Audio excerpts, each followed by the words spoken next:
These are the true stories of sequestered strangers, ordered to shelter in place, work from home, and have their love lives taped.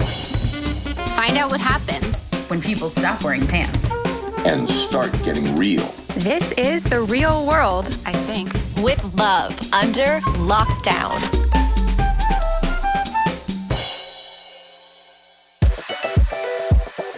Hey everyone! Hey y'all, My name is Cara Cutter, and I'm Farrah D.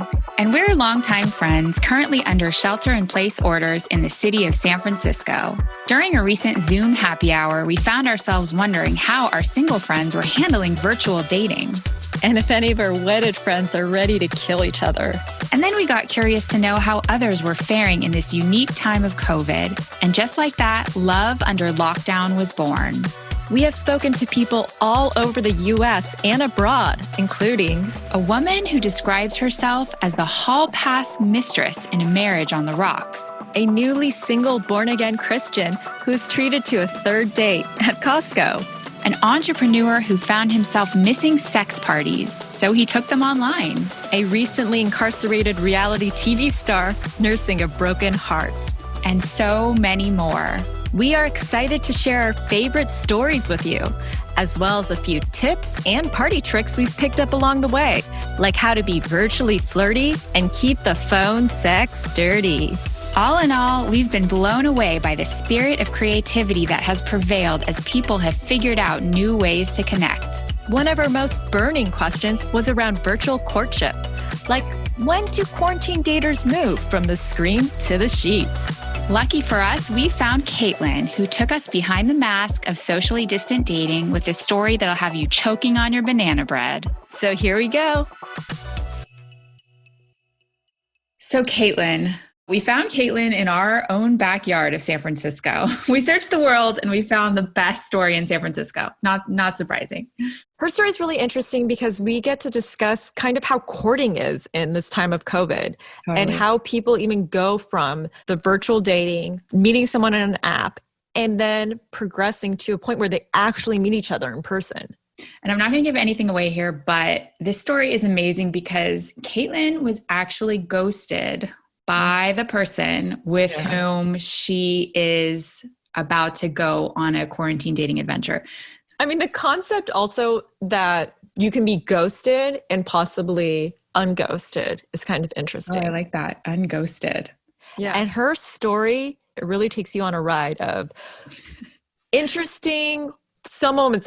I was embarrassed. She wasn't, but I was embarrassed for her. Okay, don't give it away. Don't give it away. Yeah. Okay, so when we had the privilege of speaking with Caitlin, we were about 8 weeks, if you will recall, into the pandemic. So the San Francisco Bay Area shut down on St. Patrick's Day, actually March 17th. Mm-hmm. So I would say that was a good call in terms of curtailing the outbreak early on. San Francisco really likes St. Patrick's Day, or maybe it's just me. No, they love it. The city gets torn up. And I always forget about it until I'm walking around and I'm like, there's an obscene amount of wildly intoxicated people because I'm not wildly falling out of alleys. Like, what is happening over there? You can smell the booze. Oh, the streets just smell like piss and beer. Which actually happens a lot. But yeah, it was like mid-May. And I remember constantly being on house parties. So there was like unscheduled meetings going on, which was like really cool. And then always Zoom happy hours. So you were going on like 5 a week. I had maybe like 2 or 3. Unfortunately, I didn't have any work meetings anymore because my business tanked, and that was unfortunate. And still bleeding money. I lost out on a contract too, but feel very fortunate and lucky to have been healthy, remained healthy, and not have to worry where my next meal was coming from. Right. Definitely that is a unique quarantine experience. And we were lucky to have just been mostly bored and grateful for that. So Caitlin's story is an amazing one. Absolutely. She really took us on a journey. I enjoyed every minute of it. All right. Should we get to it? Yeah. Let's go. Here we go. Cheers, ladies. Cheers! Cheers! Woohoo! Hi, Caitlin. so nice to connect with you. Lovely. Can you just give us a little background on yourself, where you're quarantining, who with, all that good stuff? Sure. I am quarantining in San Francisco, in the city proper, in Pac Heights. I am in I guess what you would call a junior 1-bedroom in the city. So quarantining by myself. So no kids, no pets, no plants, no significant others living in this apartment with me. I had to go to my actual downtown office today for the first time since shelter in place to get a package that I accidentally sent there, and help myself to wine that I had previously had shipped to the office for a happy hour. So that was a worthwhile trip. And cheap in that way. And then I was like, this is now coming home with me. Was it surreal to be in the office? It was bananas. I did not see a single person besides the security guard. No one at reception, no one in the mailroom, no one working. It was wild. The first time we drove through the city and seeing the streets actually deserted in person is so much crazier than the picture. It's one thing to see the pictures of the streets deserted, but when you're actually like in Union Square, it's just surreal. Yeah. All right. So tell us your relationship status. So let's start from the beginning. I've been single for about a year and a half. Pre-quarantine, I ran into a friend of mine on the way to work. She had just gotten engaged, and she had mentioned that she met her fiance on Bumble, and I was like, fine, I guess I'll get back on the apps and see how it goes. Because, like the whole thing where you're like, I'm going to do this and see, and then you do it and you're like, this is horrifying and people are gross and everyone is awful. And then you get off and you're like, I'm just going to meet someone in real life. It's magic. It'll happen. And then it doesn't happen. And then you get back on. So that whole cycle. So I get back on, and I got on Hinge. Around what time? I'm curious. This would be sometime in February, like early February. That's recent. Okay. Yeah. And honestly, his profile picture is so heinous. And I've never seen a guy it's just impossible. They don't know what is like their flattering angle or how to not look creepy. Why is this so hard? So bad. It was like an ill-fitting t-shirt and then like very 1990s sunglasses that like would be cool on an influencer now, but like not cool on a guy you might want to see naked. I was like, oh, gross. But his subsequent photos were very cute and he was very funny. And I was like, all right, let's see what happens here. So we start texting. There's really good, funny banter. And we kind of loosely made plans to like finally meet up for a drink. And then he just went radio silent. And so in the way these things go, you're like, whatever, no big deal. Some dude I met on Hinge, just delete the thread, on to the next one. Didn't even think about it. Probably like midnight of the night that shelter in place has started. And I get this text the next morning during work from that guy that was like, hey, now that shelter in place has started, you want to start texting again that leads to nowhere and to nothing? Like, cool. You have no follow through. No, thank you. Buzz off. But I have no willpower. And I was like, I need to be entertained. So we, of course, start texting. And he's very funny. And those texts led to like FaceTimes and Zooms and like Zoom happy hours just like this. And it was actually really liberating because there was no pressure to be like, oh, do we have to make out at the end of this? Do we have to go home together? And I was just totally my TMI self, and he saw me in pajamas, in my glasses, with like a hair mask on or like a face mask on. And I was like, I don't care. I'm never going to see you in real life. Like, you get what you get. I love that. So it's like you guys, your relationship is almost like turboed into seeing your authentic. Yeah, it's like you bypassed kind of like the cute, like charming flirtiness and like good outfits and good hair, and I'm like, no, you pretending you're not psycho. Yeah, yeah, exactly. Very familiar with that. Wait, so was there a brief period where you dressed up for a Zoom date? Nope. No. Oh, I love it. You were like, I got nothing to lose. Yeah, I was like, oh, I don't care, whatever. And like, I don't know, I'm not a total slob during shelter in place. I like to put on, real shirts, but I wasn't in like, that's the bar. Yeah. Yeah. I was definitely in sweatpants, but like, maybe a cute top or like a cute t-shirt. Yeah. And you're not a sociopath. You're not wearing jeans. No. Yeah. No one's wearing hard pants. like FaceTime happy hours. That ended up leading to us just talking on the phone almost every night, whether it was a FaceTime or just casually chatting on the phone about your day and your family. And then we were co-watching the last season of Schitt's Creek, which was just so charming. Don't know if you guys are watching that. So we were co-watching that together. And and then one of the things that came up while we were talking was how much he likes to cook and how much I hate cooking, but I like to eat food that other people make. Yeah, so a man that loves to cook. Yeah, we had this brilliant idea for what we called a sidewalk date, which was that I would walk down to his place, which was just like 15 minutes away from me, and he would cook, and using a rope and pulley system would lower this meal down to the sidewalk, and I would eat on the sidewalk. And then we did exactly that. So exactly that happened. So it's like the first time I guess we met in real life, I walked down there and he lowered down in a tote a delicious hamburger, a little tiny bag of French fries, and then a speaker playing the like Simply the Best from Schitt's Creek. So if you're watching it, you know, and a picnic blanket. It's and like a full-on say anything. It was very cute. I sent beers back up. He wore a chef's jacket. It's like, okay. Wow. Not a chef, so I was surprised. Sexy. And it was really nice. So I ate this delicious burger and then just yelled up at him in his like 3-story apartment. And you ate the burger on the street? I ate the burger on the street. Oh my God, I love you. We kept doing this. So he made like barbecue, lamb chops, tacos, so tons of meals on the Wait, how do you know he's making these items? I know now. I mean, I guess I wouldn't have known at the time, but now I don't want to spoil it, but I've cooked now. Oh, she's broken quarantine. Okay, we'll get there. Yeah. Has he come to you for a socially distant picnic? No.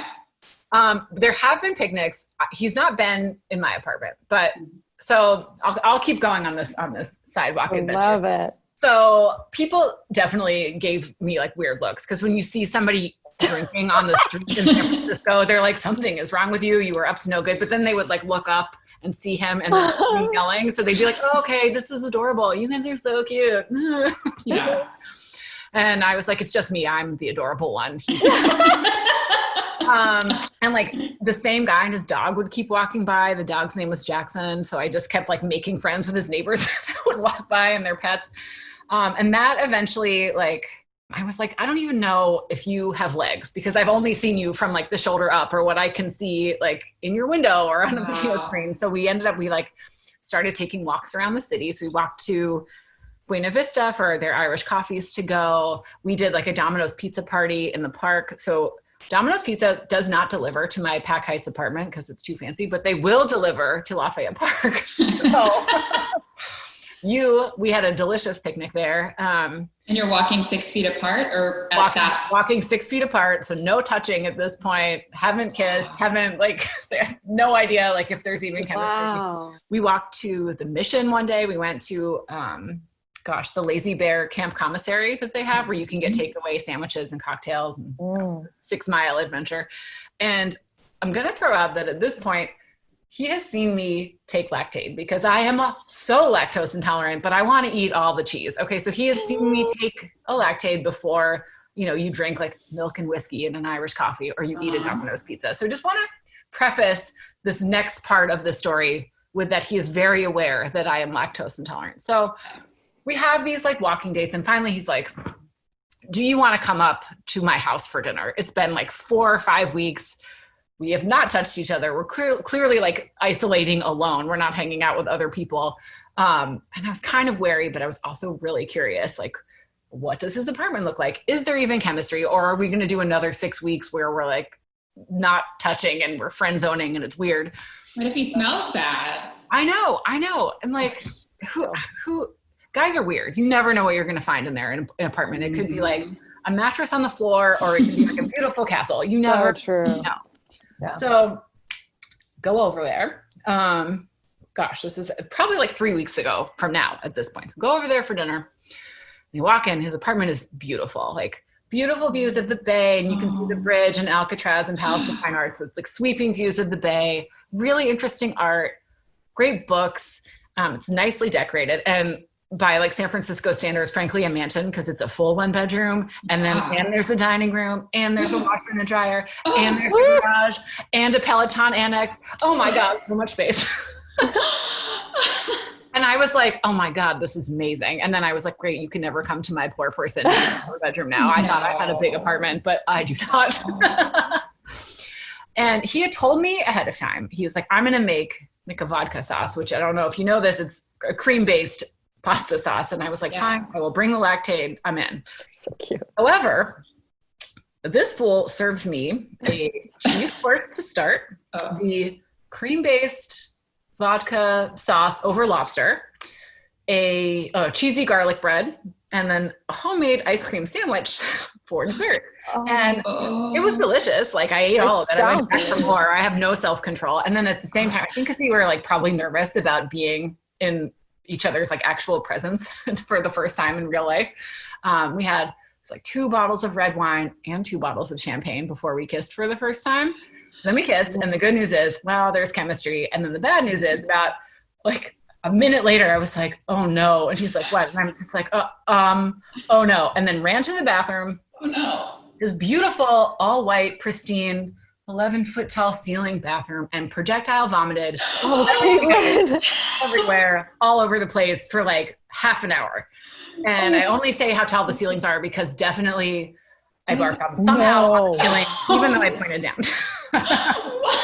And he was so lovely. Then. He was like, are you okay? Can I help you? And I was this like horrible monster that was like, give me the bleach and let me die alone. Don't talk to me. So then I like tried my best to clean it up. And afterwards he's like petting my hair and he's like so sweet. He's like, you can stay here. I'll stay on the couch. Oh my God. And he's like, I like you so much. And I don't know why. And I'm like, I obviously don't know at this point.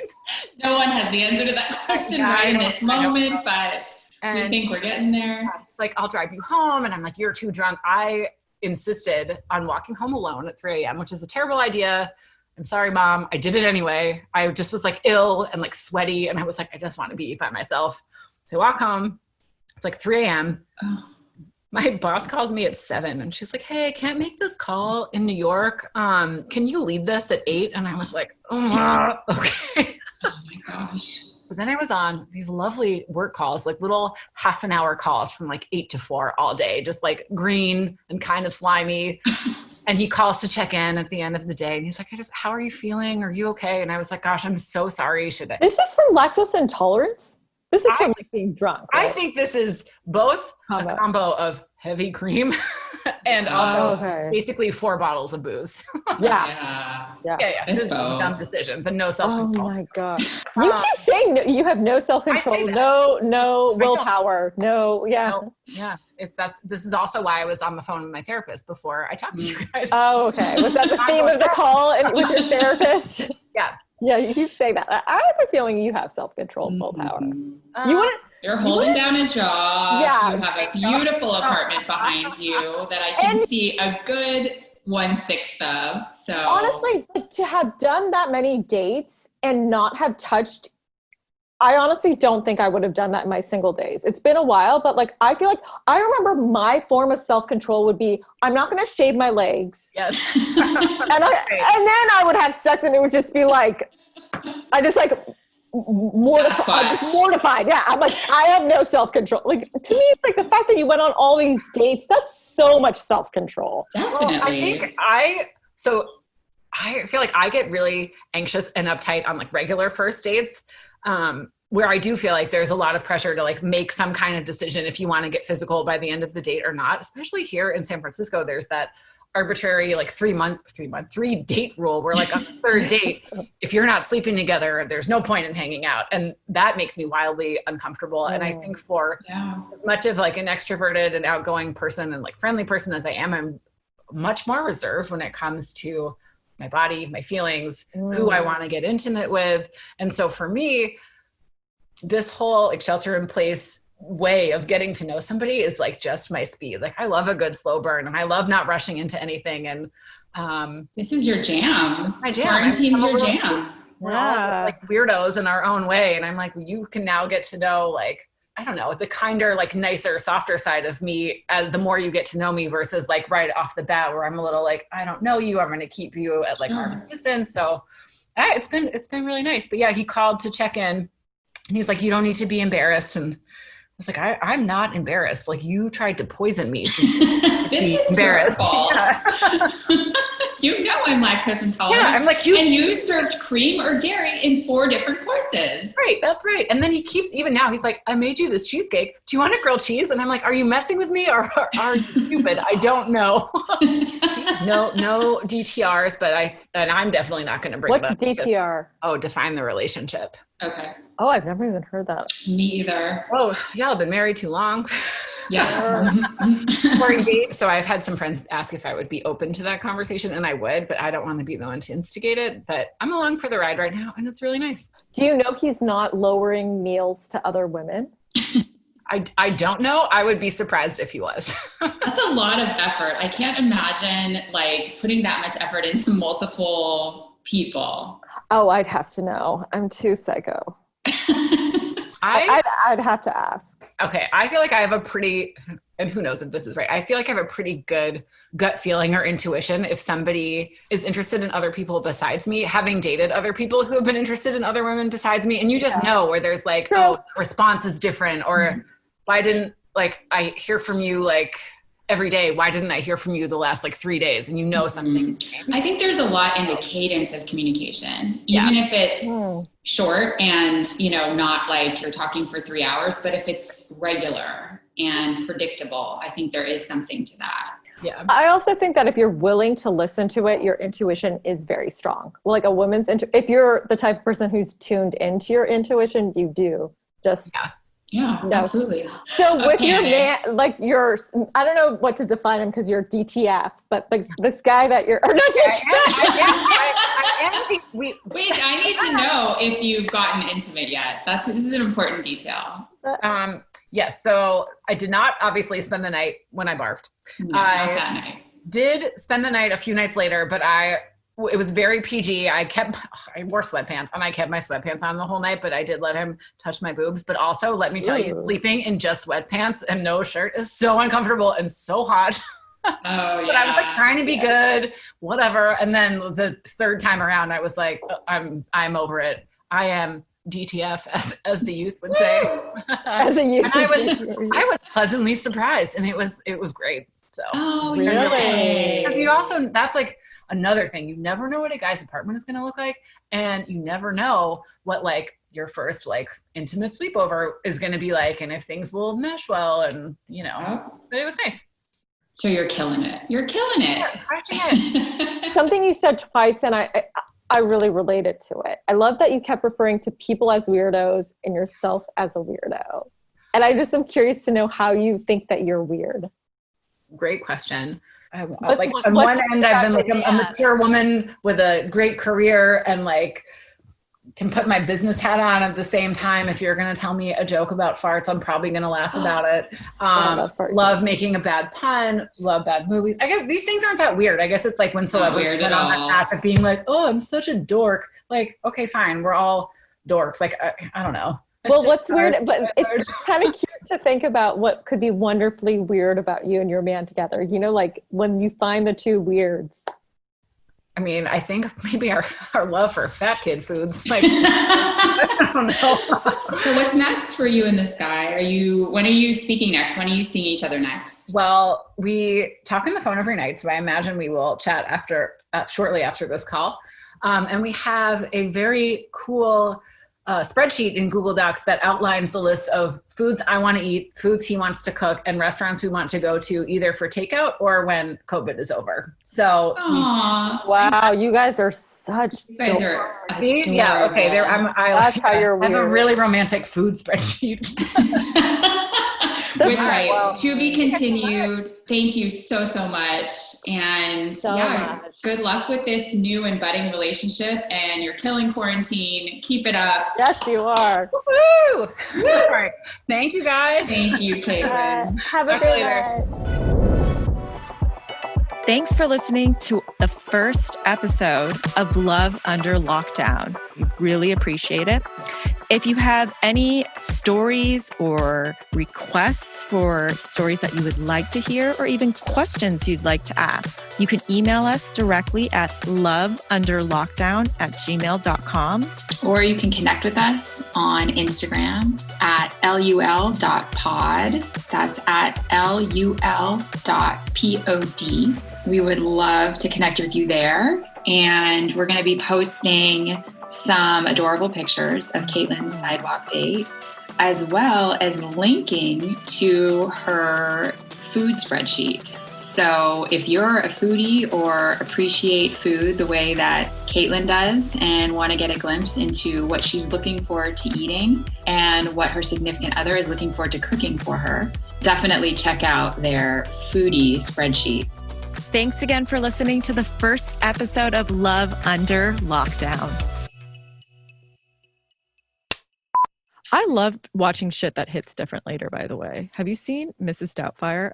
As an adult, no. That shit hits so effing different. Really? Oh, Yeah. Gotta go. Because when I watched it, I felt bad for Robin Williams' character.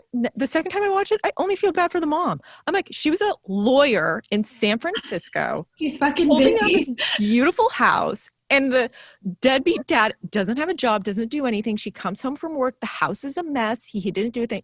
So she has to do the second shift, clean up everything. And then she gets a divorce, has a glow up, and it gets with Pierce Brosnan. But then her psycho ex-husband has to dress up as a nanny to get, like, it just hits so different. Oh my God. I love your recap of Mrs. Doubtfire. Oh my gosh. It's That so includes funny. it. Like a lot of things you're just like, A glow up and sympathy for a working mother. yes. Yeah.